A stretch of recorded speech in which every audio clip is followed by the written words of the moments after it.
El eco de la noticia no fue una mera firma de contrato, fue un trueno que reescribió las leyes del béisbol moderno.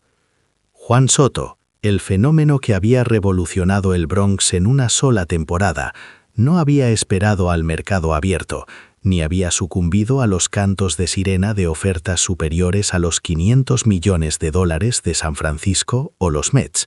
Su declaración fue un desafío, una voz en el desierto. Regreso a casa. El trabajo no está terminado. Pero, ¿cuál fue el verdadero motor detrás de esta decisión que ha provocado un cisma entre agentes, analistas y propietarios? No hablamos de un simple acuerdo salarial. Hablamos de la profunda, casi mística, comprensión del personaje de Juan Soto y su necesidad de un legado que trascienda el dinero. Esta no es una historia de dólares, sino de destinos. Para entender la magnitud del seísmo, debemos detenernos en el análisis del carácter. Soto, a sus veintitantos, no busca ser el más rico, busca ser inmortal. Consultamos a Anya Petrov, la estratega de comunicación de su círculo íntimo, quien nos ofreció una perspectiva crucial sobre las semanas de silencio que precedieron al anuncio. La gente cree que se trata de la prima de firma o el diferencial del impuesto estatal, pero no es así, nos confiesa Petrov. Juan estuvo viendo documentales de Ruth y Garrick. En una llamada, él me dijo literalmente, Anya, el dinero me hace rico. Ganar el clásico de octubre con estos colores me hace eterno. Y si tengo que sacrificar 100 millones para sentir esa presión cada día, lo haré. Había una deuda emocional, una promesa no verbalizada a la afición, que solo vio un destello de su potencial antes de que expirara su acuerdo de arbitraje. La reacción inicial, por supuesto, fue el cinismo. Muchos expertos en la costa oeste argumentaron que esta declaración de regreso era una simple jugada de relaciones públicas para inflar su valor futuro, o, peor aún, una señal de que el mercado había enfriado su interés por contratos a largo plazo. Aquí es donde interviene la evidencia estadística irrefutable. El doctor Raúl Castillo, un analista de datos de rendimiento avanzado, nos proporciona el dato clave. Durante la segunda mitad de la temporada, cuando la presión contractual era máxima y el equipo estaba inmerso en una racha de 38-12, el porcentaje de bateo en situaciones de alto apalancamiento de Soto se disparó a 412. Su OPS Plus ajustado al parque en el último mes fue de 201. Para ponerlo en perspectiva, solo Barry Bonds en sus años cumbre y Ted Williams lograron mantener un ritmo superior en esas condiciones bajo la lupa del Yankee Stadium. Lo que otros llaman ego, yo lo llamo adaptación cuántica a la presión. La teoría de que estaba huyendo del mercado es estadísticamente ridícula. Estaba persiguiendo el escenario más difícil. El conflicto central de esta saga no fue el acuerdo económico, sino la exigencia de Soto sobre la visión del equipo a largo plazo.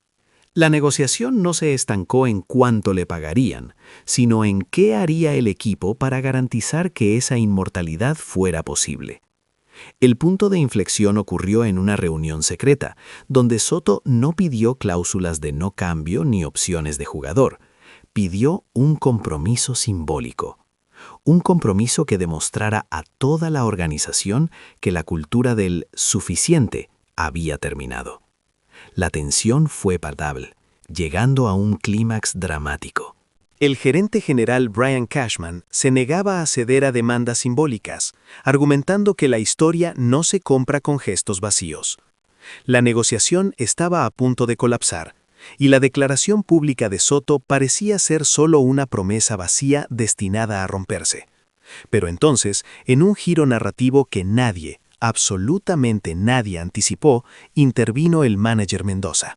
El legendario estratega, conocido por su temperamento frío y su enfoque en el futuro, leyó la situación no como un problema contractual, sino como una crisis espiritual para la franquicia. Mendoza entendió que Soto no quería dinero, quería la confirmación de que su sufrimiento y su esfuerzo en el Bronx serían recordados para siempre, incluso si el equipo fallaba en el corto plazo. La solución de Mendoza fue tan audaz que generó un silencio atronador en la sala de juntas. El manager no solo aceptó la visión de Soto, sino que la elevó a un nivel legendario.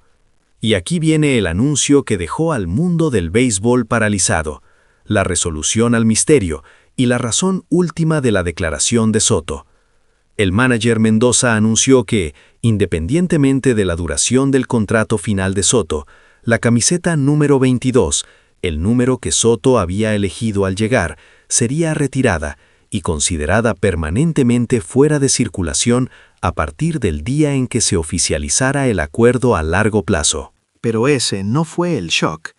La verdadera maniobra, el sacrificio que cimentó el legado de Soto antes de que pusiera la pluma sobre el papel, fue la declaración final de Mendoza ante la prensa, con Soto a su lado, visiblemente emocionado. Para demostrarle a Juan y a cada jugador que pise este campo que la lealtad y el compromiso con la victoria eterna tienen un precio que pagaremos con gusto, anuncio que también retiraremos de forma permanente el número 4. Ese es el número que yo vestí como jugador aquí. Desde hoy, no hay número 4 ni número 22. Estos números representan una nueva era, donde el compromiso no es negociable. El manager Mendoza no solo validó la necesidad del legado de Soto, sino que se sacrificó a sí mismo y a su propia historia para sellar el pacto.